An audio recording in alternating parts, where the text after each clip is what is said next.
Hey there, this is Mr. Icarus, and welcome to yet another edition of Doom Mod Madness. This time round, we are checking out a mod by the name of Stylish Hell. This is what's known as a monster randomizer mod, something that takes the typical varieties of demons that you come to expect during the course of a level, and gives them a little bit of a spin. In most cases, this can boil down to enemies with enhanced speed, armor, health, maybe augmented attacks, and some of the time you will also notice that the look of enemies will change too. By this point, you'll have noticed that that is a feature that is quite prominent here in Stylish Hell, what with all of the monsters being replaced by quote-unquote cute demon girls. So how exactly does the randomization manifest? Well, when it comes to certain monster types, you will discover that they can also appear in a variety of outfits. Whatever they're wearing will typically designate what they can do. For example, if you encounter an imp girl wearing a bikini, a line that I never thought I'd have to utter in my life ever, you will discover that the fireball she throws will not only be fairly chunky, but on impact will also leave lingering damage-dealing flame. You'll get schoolgirl variants, armored variants, medical professional variants, and then you'll just break down, stare into your cup of tea, and wonder what the hell you're doing with your life. You know, I'm not afraid of many things in this world, but that thing scares me. I'm pretty sure it's supposed to be a replacement for a pinky. I'd rather have the pinky, because, geez, it just unsettles me. I don't know why. It just does. But at least I can still distract myself with those many and varied imp varieties. I mean, what I mentioned just before was not all of them. You also get naked imps with no nipples, so it's not lewd.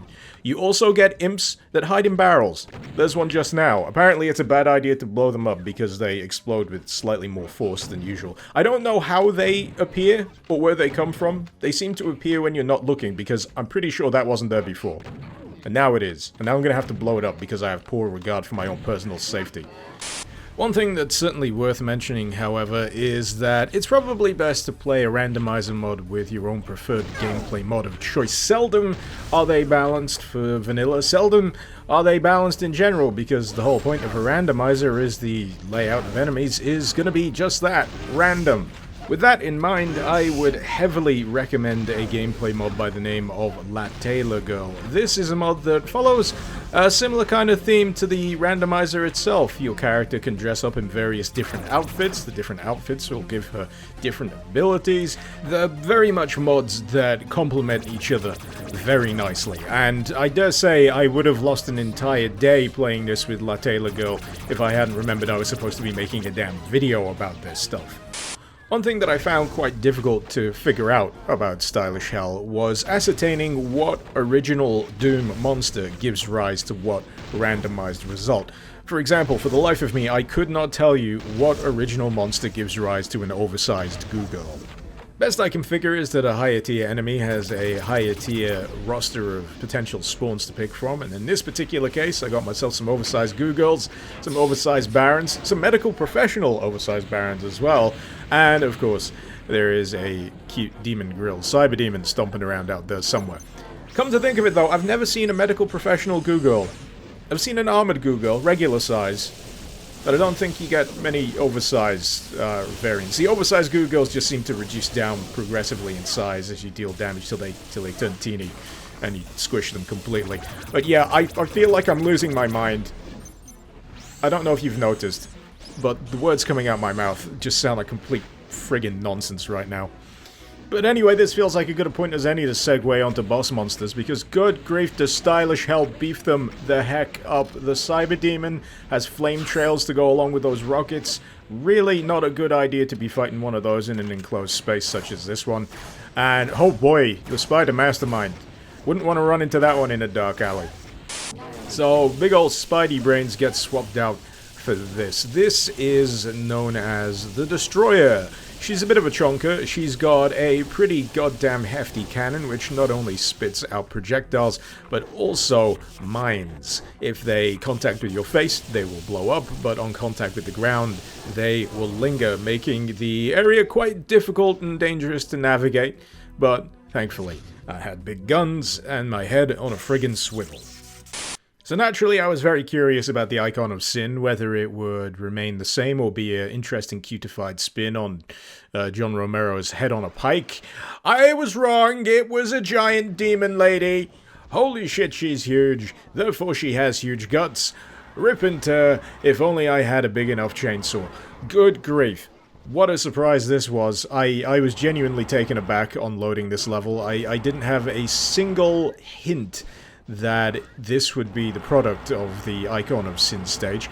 It functions in a few similar ways. Enemies do continuously spawn during the course of the battle. You don't have to reach a very particular point in order to actually damage the giant demon lady. Just keep firing at her shins, and eventually that'll bring her down. She does, however, belch a rather intimidating stream of fire, which you're going to have to keep on the move in order to avoid, and bravo, Stylish Hell.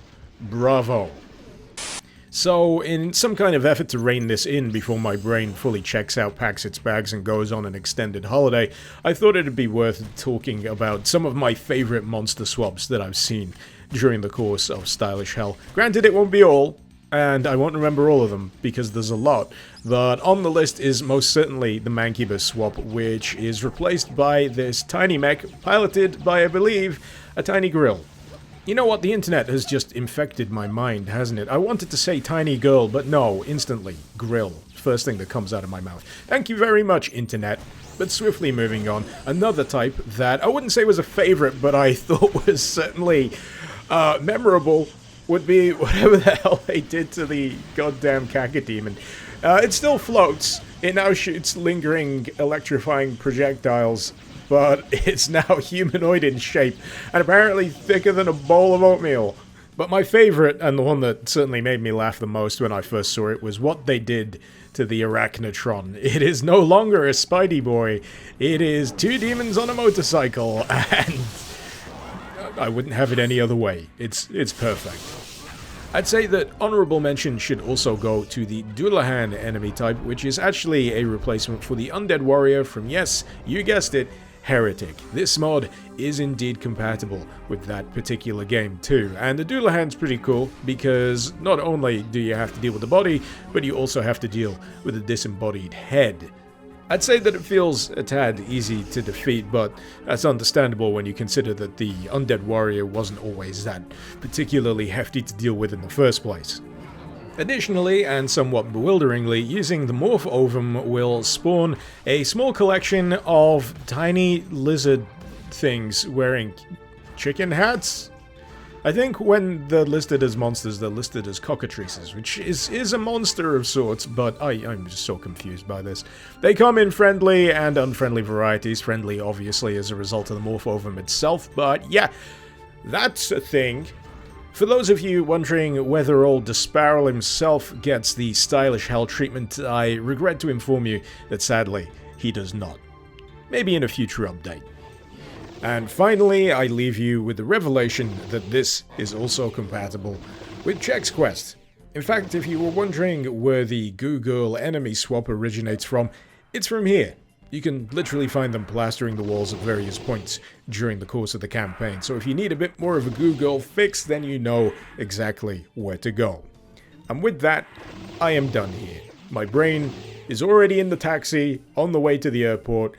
I just have to go catch up with it. I apologize for the more slapdash and haphazard nature of this video, but as things usually turn out, the content dictates the tone.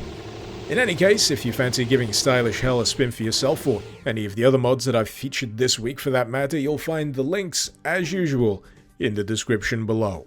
While I'm at it, I'd like to give a great big thank you to my wonderful patrons over on Patreon. Thank you so very much for supporting the channel and for helping to make content like this possible, no matter how questionable it may seem. If you fancy lending a hand yourself, maybe you'd like to see your name in the credits, maybe you'd like to gain access to my videos before they're officially live, well, if that's the case, you'll find the link to my Patreon page also in the description below.